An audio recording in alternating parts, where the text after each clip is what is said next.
This is SelfWork, and I'm Dr. Margaret Rutherford. At SelfWork, we'll discuss psychological and emotional issues common in today's world and what to do about them. I'm Dr. Margaret, and SelfWork is a podcast dedicated to you taking just a few minutes today for your own self-work. Hello, and welcome to SelfWork. I'm Dr. Margaret Rutherford. I'm a clinical psychologist. I live in Fayetteville, Arkansas. I've been doing therapy here for about 26 years now. And a couple of years ago, I decided to extend the walls of my practice so that I could reach out to many of you who've already been interested in psychological and emotional issues, may actually already be in therapy, and it might be helpful to hear another therapist's perspective on issues. Also, for those of you looking for information because you've just been diagnosed with depression or bipolar disorder or anxiety, or maybe you're having a relationship problem that you just can't quite understand and fix. And then there's that third group, those of you who might listen to a podcast, but would really never darken the door of a therapist. I wanted to give you some food for thought as well. Or perhaps you're not in any of those groups, but welcome to SelfWork. Today we're going to be talking about disorders that may affect your kid's body image. So today's an episode focused on parenting. And of course, when you're talking about body image in our culture, we're also talking about self-esteem. This is for both moms and dads. The research out there is reminding all of us that this can be a serious problem for our children.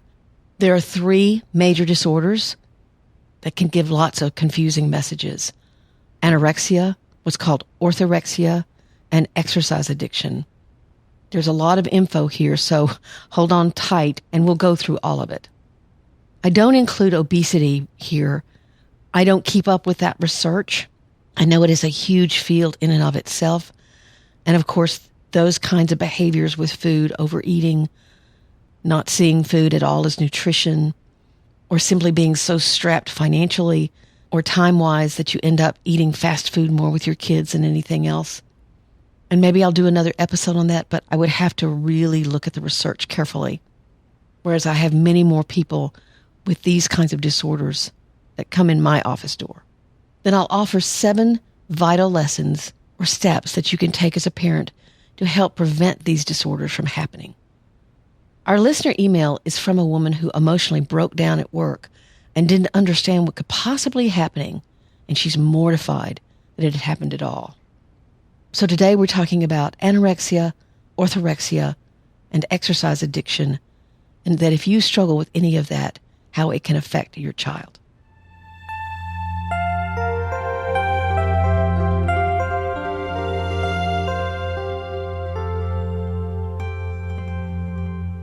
Sometimes something hits a nerve.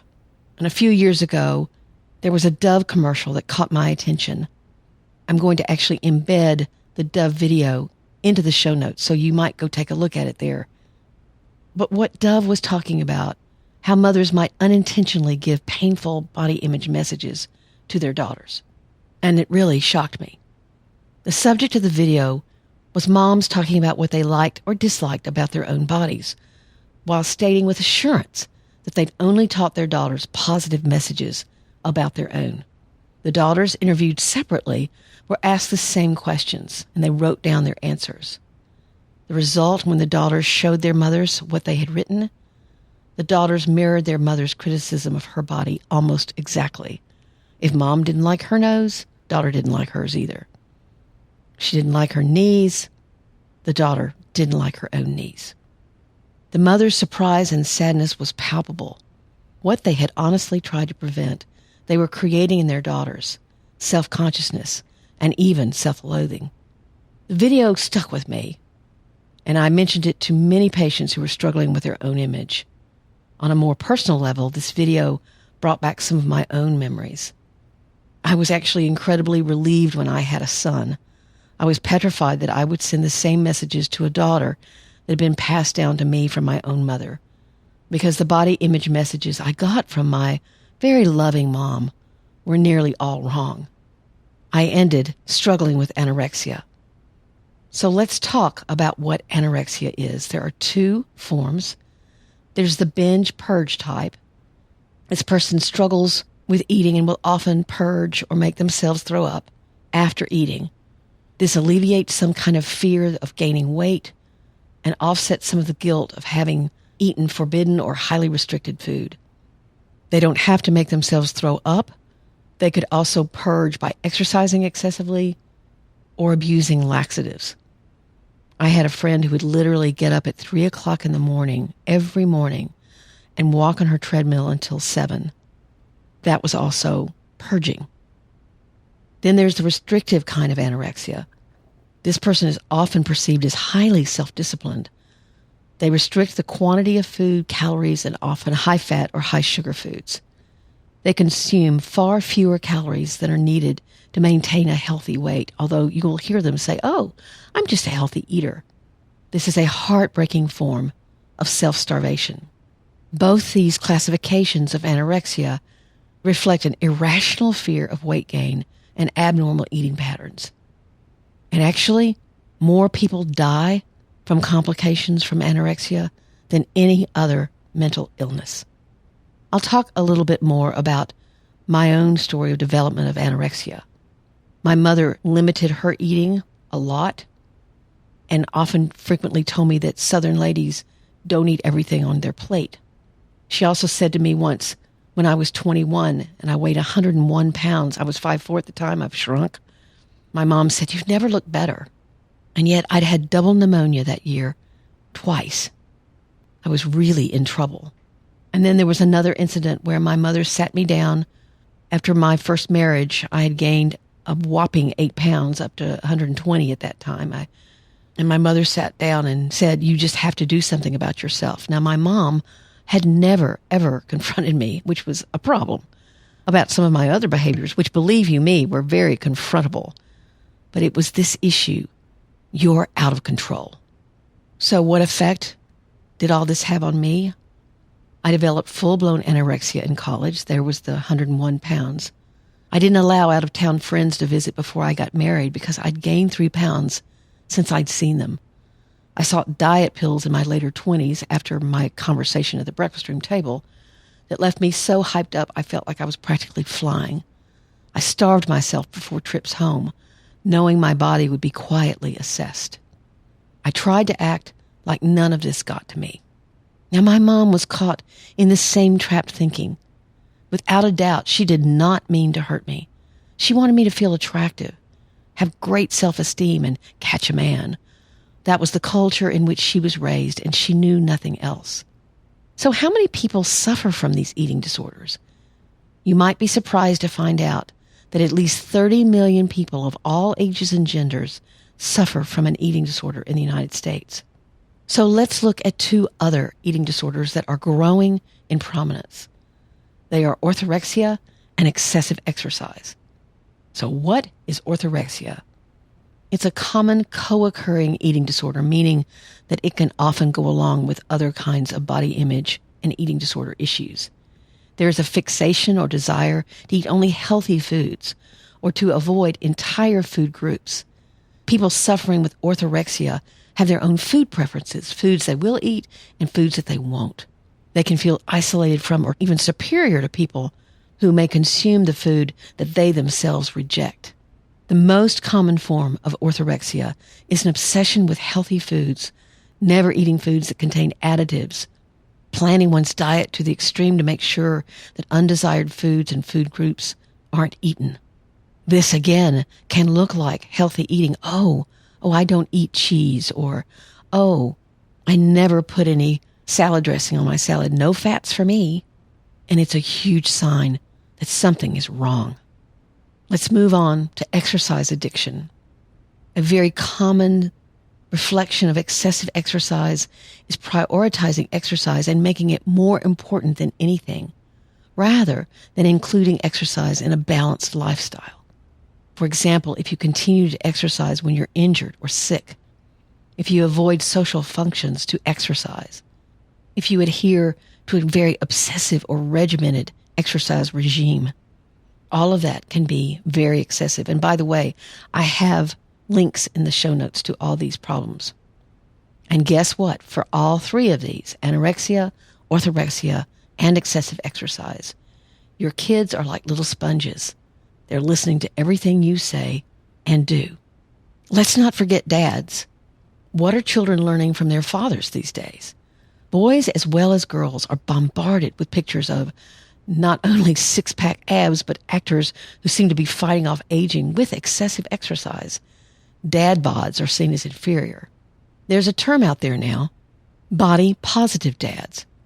And in episode 131, we discussed dads' engagement as vitally important.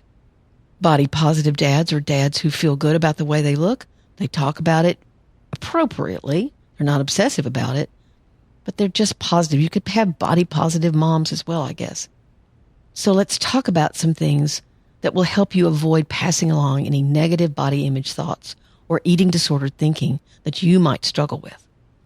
Number 1, don't discuss weight, caloric intake, your clothes getting too tight.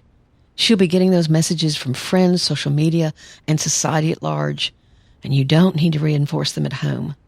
That goes for things you might consider to be positive, saying, I just dropped a jean size. Well, what does that tell her or him? So if you have one of these disorders, working on yourself is really, really important. Number 2 is if you do mention anything about physical attributes, find things to praise your child, as in her dedication to a sport or her skill in playing the piano. Point out her strengths to her so she understands that she can be happy in the body she has. It can be as simple as asking her to get an item from a shelf that's too high for you to reach and just saying, wow, I love that you're so tall. Number 3, avoid dieting and fanatical exercise.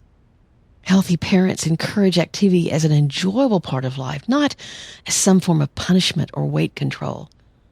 If you work out on a regular basis, you're already showing her that exercise is valuable. And if you don't, perhaps the two of you could start taking a walk a few nights a week. Maybe take your daughter or your son with you for some quality chatting time. And take that time to discuss their dreams, their goals, what's going on with them right now. Help them develop a positive sense of self-worth that has nothing to do with the way they look. Number 4 is to remind them that those Instagram and YouTube celebrities that she loves spend hours on makeup and lighting and filters to present themselves as flawless. This was an interesting statistic. 20 years ago, the typical model weighed 8% less than the average woman. In 2011, she weighed 23% less. Magazine images are still so heavily edited to slenderize women and add six-pack abs to men, even though the models don't appear like themselves. Healthy parents bring to light these issues and keep sexualized, underweight, and otherwise demeaning images out of reach. Number 5 is to prioritize healthy food choices when possible, but don't be rigid. Let her know that sometimes a cheeseburger is going to be really what you want, and it's okay. Make sure you have plenty of grapes and fruit and vegetables around.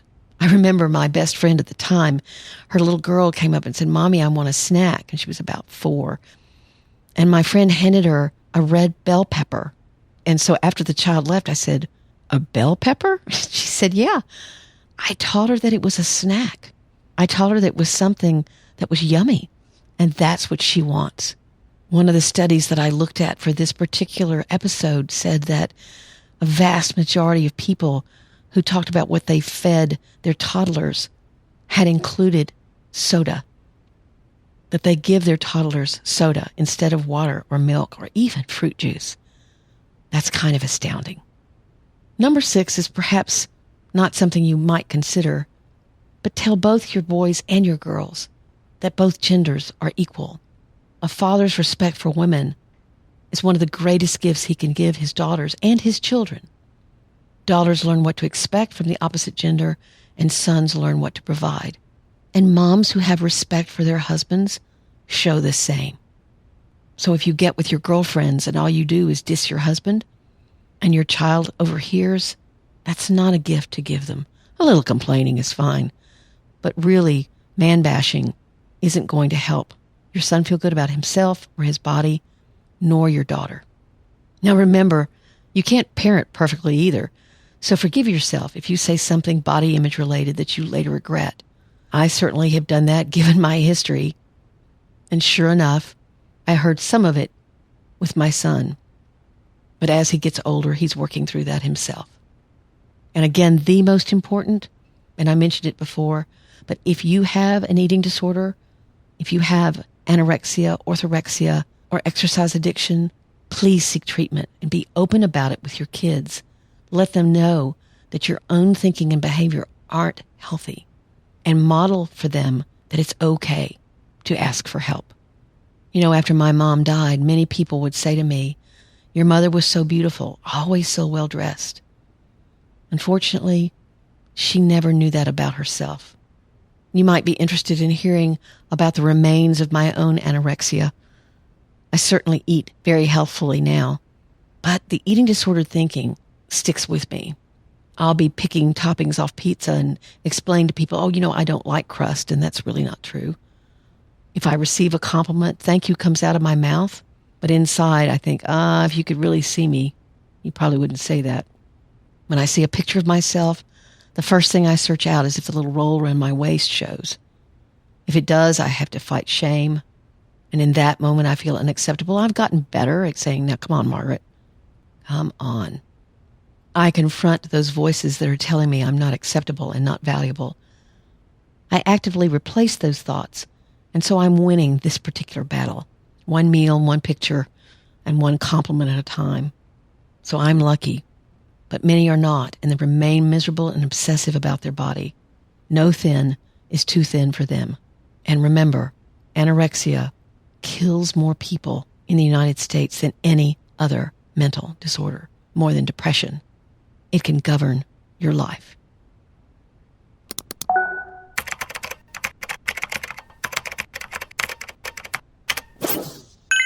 So here's our listener email for today.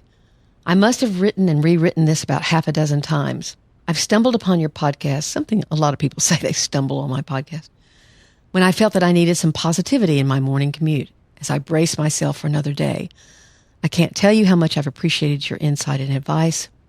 Listening to you, I know that you love what you do and that you have a true passion for helping others find their way.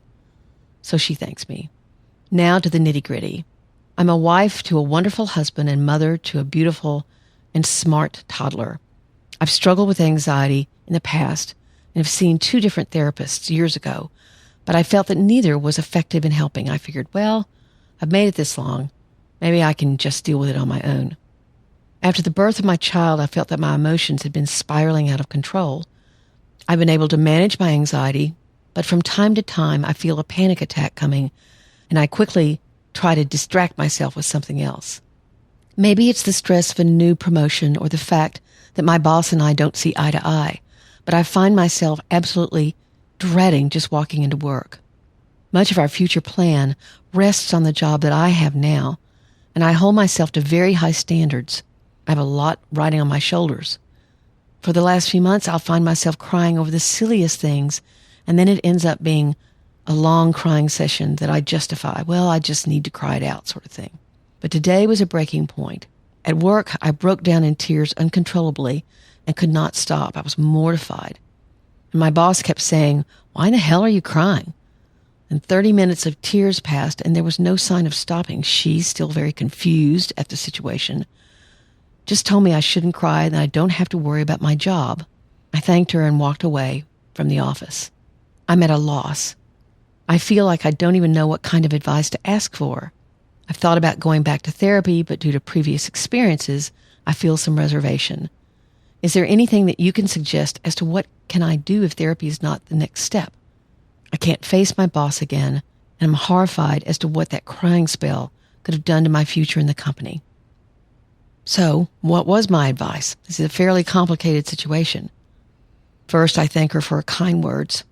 I'm glad you've written because you have some serious things going on, and it sounds as if it's time for you to invest in more self-care. First, it's important that your anxiety worsened after childbirth, and you may have postpartum depression, which can last much longer than many people believe. If you're a responsible parent, anxiety does tend to go up normally when you become a parent, but not to this extent.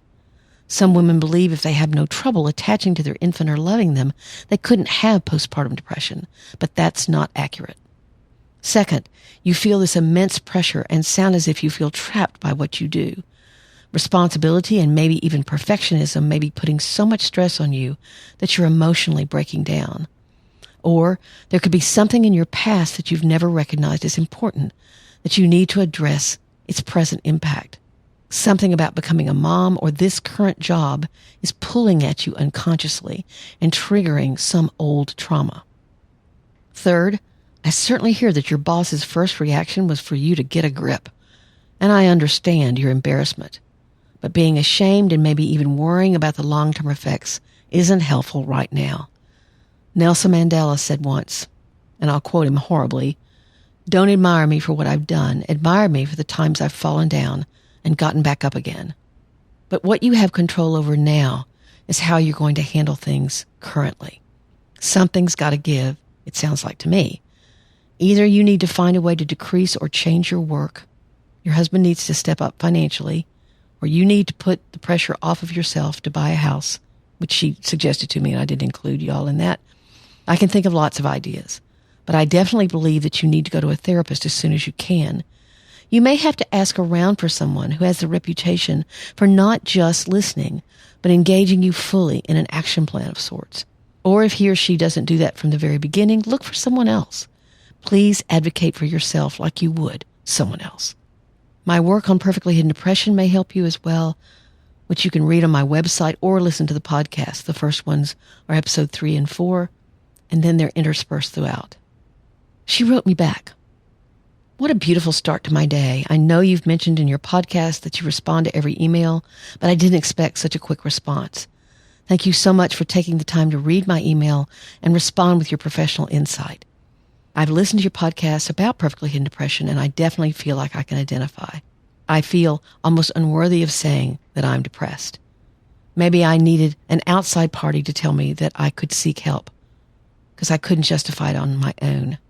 And then she says some other things. Then she says, "You've truly made my day," which of course, all of you make my day every day by listening, by being a part of SelfWork. So I'm glad that I could be helpful.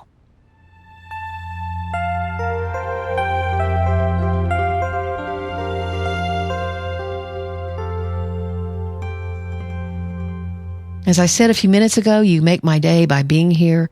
Thank you so much. My email is askdrmargaret@drmargaretrutherford.com.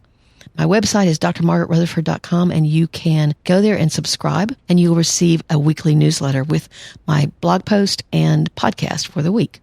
Nothing else. I'd love it if you'd leave a written review anywhere you listen. That gives me specific information about what you like and what you don't like. And I've started a closed Facebook group at facebook.com/groups/selfwork. facebook.com/groups/selfwork. I'd love to have you over there. I go and come, but I try to answer there as many questions as I can as well. But the feedback from everybody else is just as important. We all have our own wisdom. Again, thank you for being here. Take very good care. I'm Dr. Margaret, and this has been SelfWork.